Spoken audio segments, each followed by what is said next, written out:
स्वाधीनता के अमृत महोत्सव के अंतर्गत आज हम पूज्य महात्मा गांधी जी पर चर्चा कर रहे हैं। पूज्य महात्मा गांधी जी का यह देश सदैव ऋणी है। उन्होंने सोए हुए भारत को उस समय जगाने का कार्य किया जब अंग्रेजों के अत्याचार के कारण भारत का जनमानस अंग्रेजों के विरुद्ध बोलने का साहस भी नहीं कर पाता था। गांधी जी जब भारत में दक्षिण अफ्रीका से लौटकर उन्होंने पूरे देश का पहले भ्रमण किया और भ्रमण करने के पश्चात इस देश को समझने के पश्चात इस बात का निर्णय लिया कि मुझे सबसे पहले इस देश को जागृत करना है।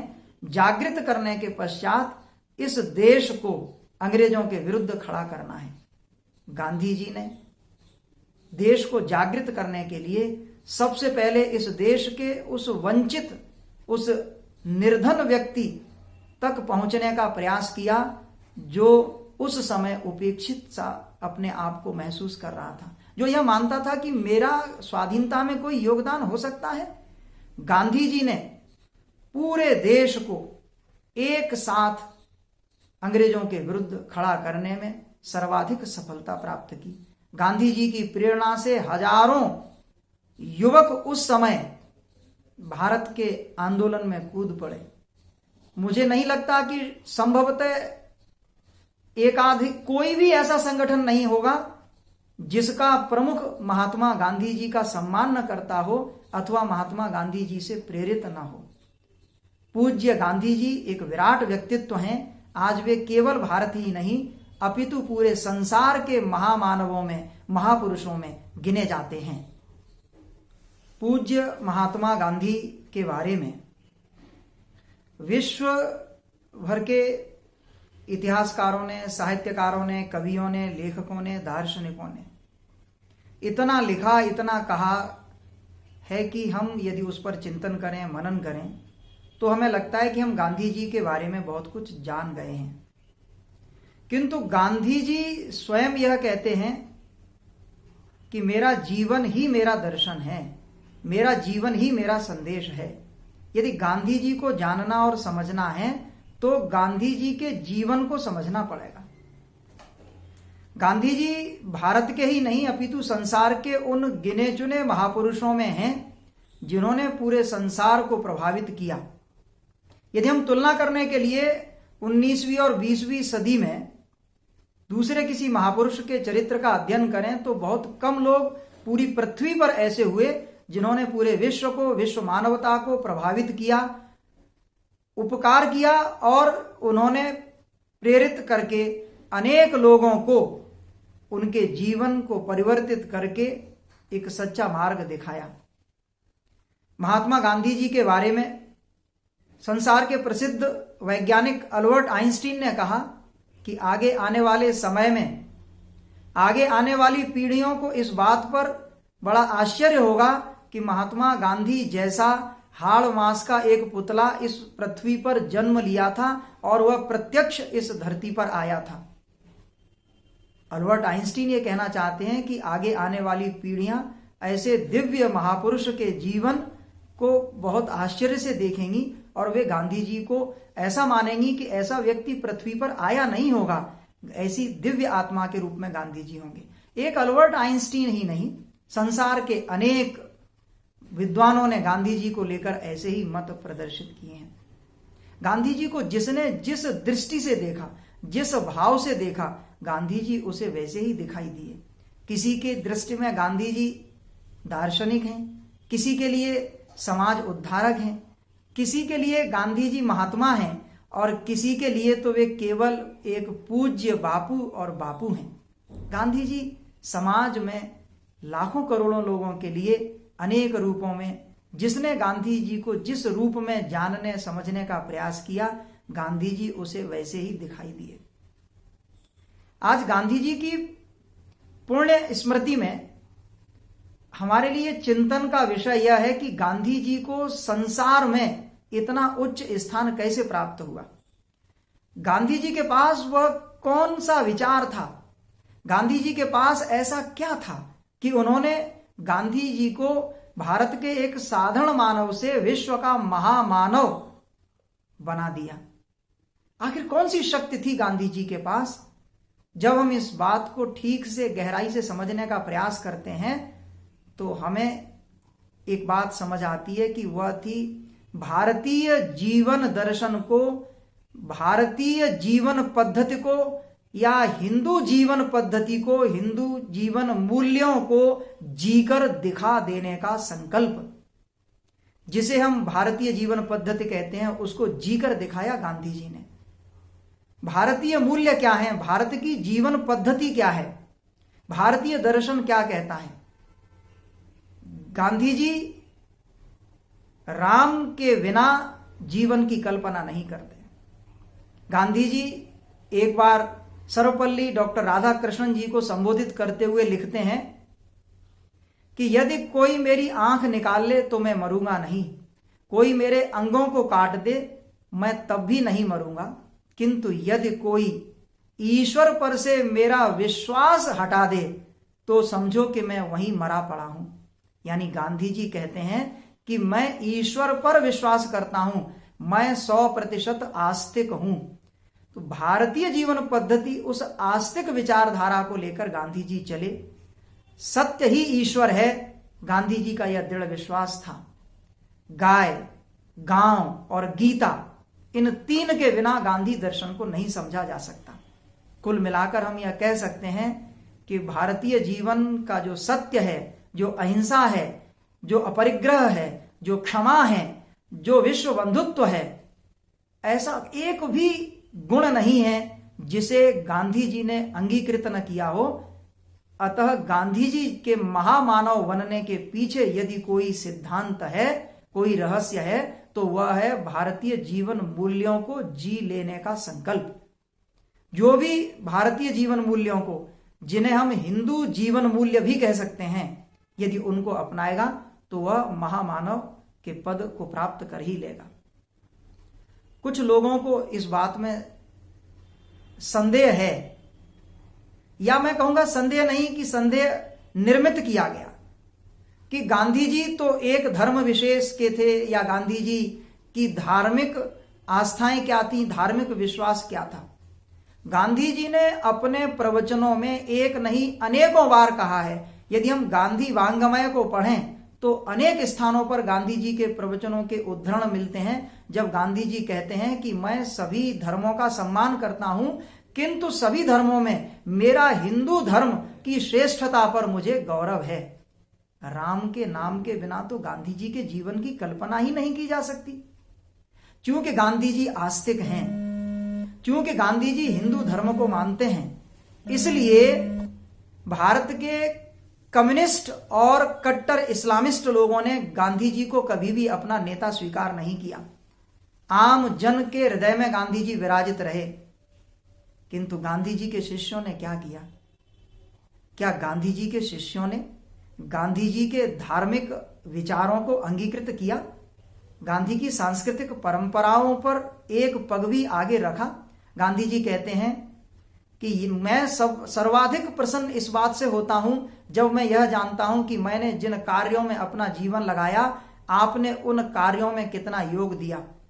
गांधी जी तो यहां तक कहते हैं कि मैं जब यह सुनता हूं कि लोग मेरी प्रतिमाएं लगाना चाहते हैं, मेरे जन्म दिवस पर अवकाश घोषित करना चाहते हैं, तो वे कहते हैं कि न तो मेरी प्रतिमाएं लगाई जाएं, न मेरे जन्म दिवस पर सार्वजनिक अवकाश किया जाए। यदि आप मुझे चाहते हैं, मुझसे प्रेम करते हैं, तो जिन कार्यों में मैंने अपना जीवन लगाया है उन कार्यों में योगदान दीजिए। किन कार्यों में गांधी जी ने स्वयं को लगाया? गांधी जी ने स्वयं को लगाया अस्पृश्यों की सेवा में, किसानों की सेवा में, ग्रामीण जनों की सेवा में, वंचितों की सेवा में, गिरिवासियों की सेवा में, अनुसूचित जाति जनजाति की सेवा में गांधी जी ने अपना जीवन लगाया। स्वदेशी का संकल्प गांधी जी ने अपनाया, किंतु आज स्वदेशी का संकल्प गांधी जी के तथाकथित शिष्यों ने कितना अंगीकृत किया? गांधी जी के साथ उनके शिष्यों ने क्या कुछ नहीं किया। राम मनोहर लोहिया जी ने अपनी एक पुस्तक में एक स्थान पर कहा है कि कुछ लोगों ने गांधी जी को धोखे में रखकर भारत का विभाजन करा लिया। गांधी जी के अनेक शिष्य ऐसे हुए जिन्होंने गांधी जी के समक्ष गांधी जी के जीते जी ही उनके विचारों की हत्या कर दी। क्योंकि गांधी जी पहले हिंदू हैं, फिर दार्शनिक हैं, फिर समाज सेवी हैं। अनेक कट्टर मुसलमानों ने गांधी जी को केवल इसलिए खारिज कर दिया कि वे एक हिंदू हैं। और यह तो सर्वविदित ही है कि गांधी जी के अनेक तथाकथित शिष्यों को जब यह ज्ञात हुआ कि गांधी जी को छोड़ने से उन्हें एक इस्लामिक राष्ट्र मिल सकता है, तो उन्होंने गांधी जी को छोड़ दिया। गांधी जी के कुछ शिष्यों को जब यह लगा कि गांधी जी के पद चिन्हों पर चलकर सत्ता सुख प्राप्त नहीं किया जा सकता, तो उन्होंने गांधी जी के सिद्धांतों को, आदर्शों को तिलांजलि दे दी। गांधी जी हिंदू मुस्लिम एकता की नींव में हिंदू धर्म की उदारता, महानता, गौरव को हमेशा प्रमुखता देते थे। गांधी जी के हिंदू मुस्लिम एकता का आधार हिंदू जीवन था, हिंदू जीवन मूल्य थे। किंतु गांधी जी के बाद क्या हुआ? गांधी जी के कथित शिष्यों ने हिंदू मुस्लिम एकता करते समय हिंदुत्व और हिंदू संस्कार, हिंदू पहचान को ही तिलांजलि दे दी। इसलिए हम पुनः उसी स्थिति में पहुंचने की ओर अग्रसर हो गए कि जो लोग गांधी जी से विरोध करके पाकिस्तान चले गए, जिन्होंने कहा कि गांधी जी अब हमारे नेता नहीं है, वे ही शक्तियां आज पुनः सिर उठाने लगी हैं। गांधी जी ने पूरे विश्व को यह संदेश दिया कि भारतीय जीवन मूल्य, हिंदू जीवन पद्धति एकमात्र ऐसी पद्धति है जो सबको साथ लेकर चल सकती है। गांधी जी की उदारता, गांधी जी की महानता इस बात में निहित है कि वे एक आस्तिक हिंदू हैं, और एक हिंदू कितना उदार हो सकता है। यद्यपि गांधी जी के कुछ चाहने वालों ने गांधी जी को इस बात के लिए शिकायत की कि बापू आप अनेकों बार कट्टर इस्लामिक चरमपंथियों के सामने झुक जाते हैं, आप उनकी अनेक ऐसी बातों को भी मान लेते हैं जो कि मानना हिंदुओं के हित में ठीक नहीं है। अनेक हिंदू ऐसे भी हुए जिनको गांधी जी से शिकायत रही। कुछ हिंदुओं का यह कहना है कि गांधी जी के अति स्नेह के कारण, गांधी जी का मुसलमानों से अति स्नेह था, उसके कारण उन्होंने अपने ही हिंदू बंधुओं को अत्यधिक उदार होने का परामर्श दिया। परामर्श ही नहीं दिया, मुसलमानों को अधिकतम अधिकार दिए। किंतु कुछ विद्वानों का यह भी मत है कि गांधी जी यह जानते थे, यह गांधी जी, ऐसा नहीं था कि गांधी जी मुसलमानों को ठीक से समझते नहीं थे। गांधी जी ने आक्रांताओं का इतिहास पढ़ा था, गांधी जी ने उन बर्बर आक्रांताओं को ठीक से समझा भी था। किंतु कुछ विद्वानों का मत है कि गांधी जी यह चाहते थे कि कैसे भी अंग्रेज पहले देश से चला जाए, फिर हम हिंदू मुसलमान इस समस्या को सुलझा लेंगे। किंतु ऐसा हो न सका। इतिहास में अनेक ऐसी घटनाएं, ऐसे प्रसंग हुए जो नियति में कुछ और दृष्टि से ही लिखे जाने थे, वैसी घटनाएं हुई। गांधी जी तो एक ही स्वप्न देखते थे कि मेरा भारत अखंड रहे, मैं भारत को बंटने नहीं दूंगा। गांधी जी ने अनेक बार कहा कि मेरी लाश के ऊपर से बंटवारा होगा। किंतु मैंने जैसा कि अभी कहा था कि लोहिया जी ने अपनी पुस्तक में इस बात को कहा है कि कुछ लोगों ने गांधी जी को अंधेरे में रखकर बंटवारा करा लिया। गांधी जी ने एक उदार महात्मा, एक हिंदू महात्मा होने के नाते जितनी उदारता हो सकती थी वह उदारता दिखाई। किंतु कट्टरपंथियों ने, चूंकि गांधी जी एक हिंदू महात्मा थे, इसलिए उन्हें एक इस्लामिक राष्ट्र के नाम पर यह कहकर खारिज करने का प्रयास किया कि कोई भी हिंदू काफिर कितना ही बड़ा महात्मा क्यों न हो, वह हम मुसलमानों का नेता नहीं हो सकता। मेरे विचार से गांधी जी के शिष्यों ने इस बात का ठीक से महत्व नहीं समझा, इस पर विवेचन नहीं किया, अन्यथा भारत का बंटवारा नहीं होता, भारत का चित्र कुछ और ही होता। किंतु गांधी जी को समझने के लिए हमें समग्रता में समझना होगा। गांधी जी एक विराट व्यक्तित्व हैं, वे भारत को अखंड रखना चाहते हैं। गांधी जी ने एक बात बहुत स्पष्टता के साथ कही है। कई लोग कहते हैं कि गांधी जी का हिंदुत्व कैसा था, इसमें गांधी जी ने भ्रम की कोई गुंजाइश नहीं रखी। गांधी जी ने स्वयं स्पष्ट रूप से उद्घोषित किया कि मैं पक्का समाज सुधारक हूं। समाज सुधारक इसलिए क्योंकि वे जाति पात, छुआछूत, इस सामाजिक भेदभाव, गरीबी अमीरी के भेदभाव के घोर विरोधी थे। गांधी जी ने यहां तक कहा था कि यदि कोई अस्पृश्य है तो गांधी को उन अस्पृश्यों में गिना जाए।